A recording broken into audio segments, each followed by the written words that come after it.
सरकार दिवाली गिफ्ट के तौर पर इन दिनों अपने अपने कर्मचारियों का डीए बढ़ा रही है तो किसानों के लिए एमएसपी राशि को बढ़ा रही है। अब ऐसी खबरें हैं कि 8वें वेतन आयोग को लेकर जल्द कोई बड़ा फैसला कर सकती है सरकार। नियम के मुताबिक सरकार हर 10 साल में वेतन आयोग का गठन करती है, जिसमें सरकारी कर्मचारियों की सैलरी और पेंशन समेत कई मानकों को रिवाइज किया जाता है। सरकार ने लंबे अंतराल के बाद डीए में 3% की बढ़ोतरी की है। इस इजाफे के बाद सरकारी कर्मचारियों की बेसिक सैलरी 53% हो गई और खुशी की बात यह है कि दिवाली से पहले सरकारी कर्मचारियों को बढ़ी हुई पेंशन और सैलरी मिल जाएगी। केंद्र सरकार अगले साल 8वें वेतन आयोग का गठन कर सकती है। संभव है कि 2025 के बजट सेशन में सरकार ये खुशखबरी कर्मचारियों को दे दे। इससे पहले 7वां वेतन आयोग 2016 में लागू किया गया था।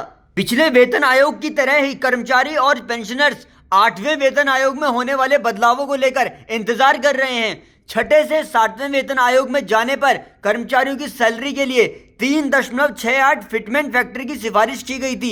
हालांकि सरकार ने बाद में फिटमेंट फैक्टर को 2.57 रखा। सैलरी और पेंशन कैलकुलेशन के लिए फिटमेंट फैक्टर के असर को आप ऐसे समझिए कि पहले केंद्रीय सरकारी कर्मचारियों की न्यूनतम बेसिक पे 18,000 रुपए थी, जबकि इससे पहले यह सिर्फ 7,000 रुपए थी, यानी 2.57 गुना का इजाफा। इसी तरह सेवानिवृत्त कर्मचारियों की न्यूनतम पेंशन 3500 से बढ़कर 9,000 रुपए हो गई।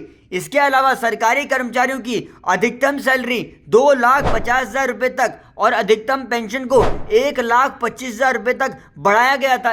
ये सब 2.57 फिटमेंट फैक्टर पर आधारित था। ऐसी अटकलें हैं कि सरकार 3.68 के फिटमेंट फैक्टर के आधार पर केंद्रीय कर्मचारियों के वेतन और पेंशन में संशोधन कर सकती है। हालांकि यह मांग 7वें वेतन आयोग के दौरान की गई थी, जिसने आखिर में फिटमेंट फैक्टर को 2.57 पर निर्धारित किया।